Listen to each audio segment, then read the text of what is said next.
In the previous video, we had some quick rough designs, and now we are developing the chosen idea. We are adding details to our hover car and making a few tweaks to the design itself.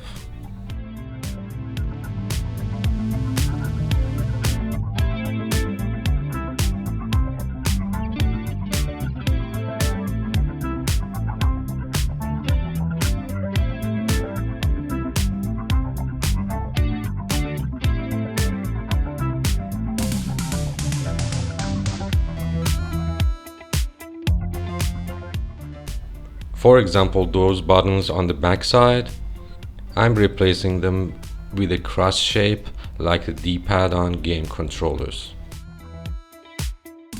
And that little bump on the side that looks like a CCTV camera, that's actually an extra jet engine. I've placed the window rail this way and added these engines to help overcome gravity.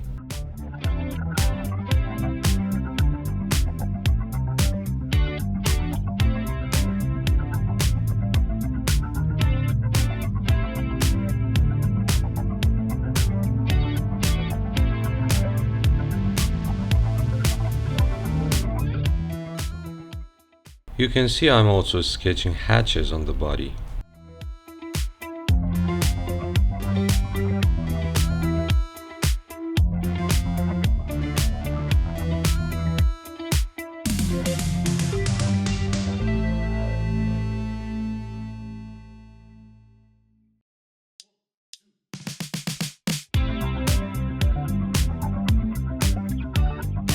The glass texture will have a repeated crosshair pattern.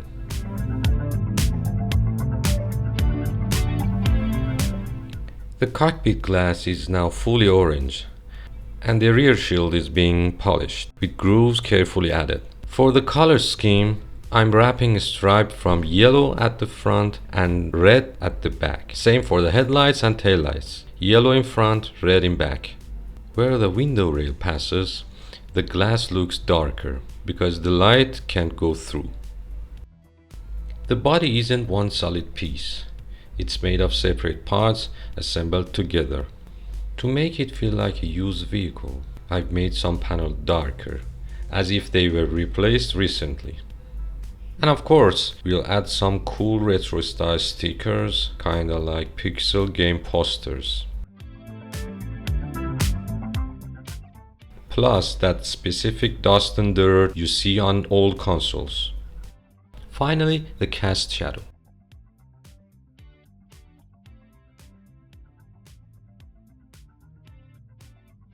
Now it's time to draw our spaceship from behind for the 3D process.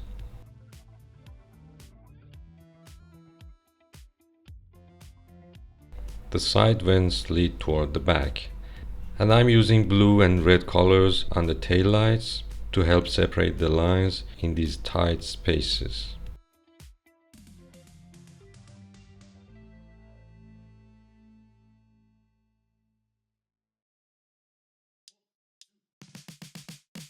I clean up the outline step by step, fade the rough lines, and redraw everything neatly.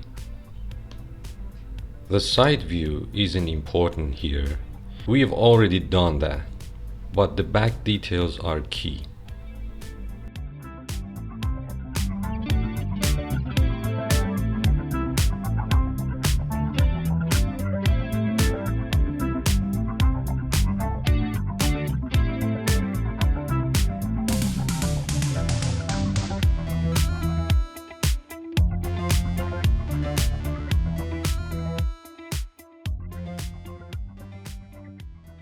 And that's it. Our design is now ready for the 3D stage.